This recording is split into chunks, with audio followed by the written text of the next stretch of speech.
consumers need to start demanding sustainability as a core principle from all the companies that they interact with, not only automotive, but I would say all the other products that they buy. Right? We're seeing definitely a lot of interest from oil and gas players in the renewable sector, driven, as we said, a lot by a lot of the factors we spoke about, policy, investor concerns or investor push, talent or employees pushing for it, even customers asking for it, and so on.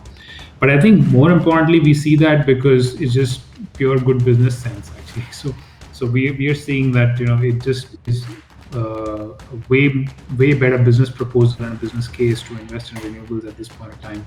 From my perspective, also tax incentives, absence of such, or applications of additional taxation processes also will play a critical role, because it's going to work either as an inhibitor or as a catalyst for expansion of renewables, for expansion of energy storage, and combination of both.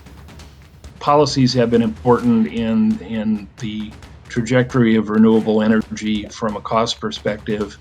Here in the U.S., the inclusion of subsidies and incentives for renewable energy in the stimulus package that followed the 2008 financial crisis were critical to driving the cost curve of both solar and wind down to where it is today. And there's expectations that in the upcoming stimulus package that we'll see out of the Biden administration, that there will be similar incentives.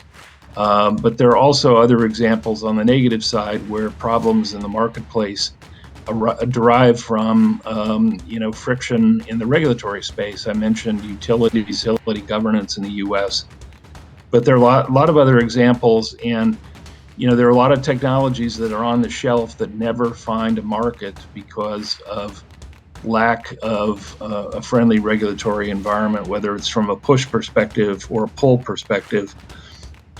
So from our perspective, providing incentives and removing barriers embedded in existing regulatory frameworks is critical to unlocking the full potential of the digital contribution to climate change. So it's important we understand how we best transition towards that.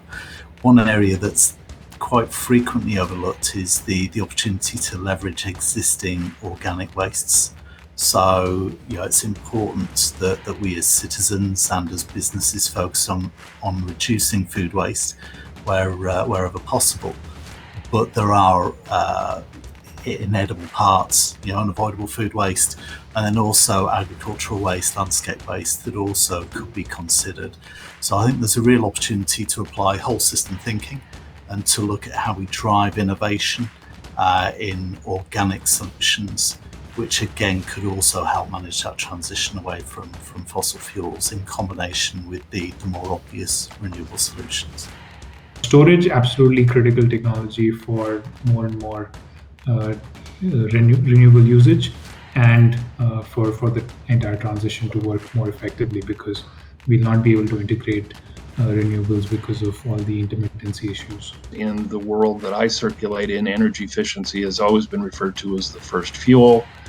We've always emphasized that the cheapest way to get started on a down payment towards carbon or decarbonization is energy efficiency. We definitely feel that we have solutions available and we can address the climate issue.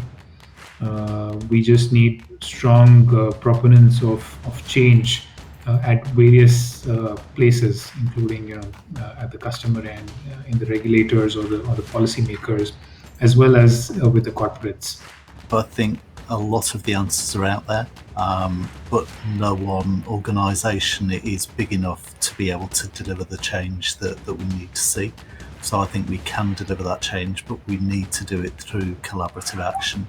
And I think the really crucial element is really understanding and taking action in terms of how we move from the ambition to genuine feet on the ground action and deliver change.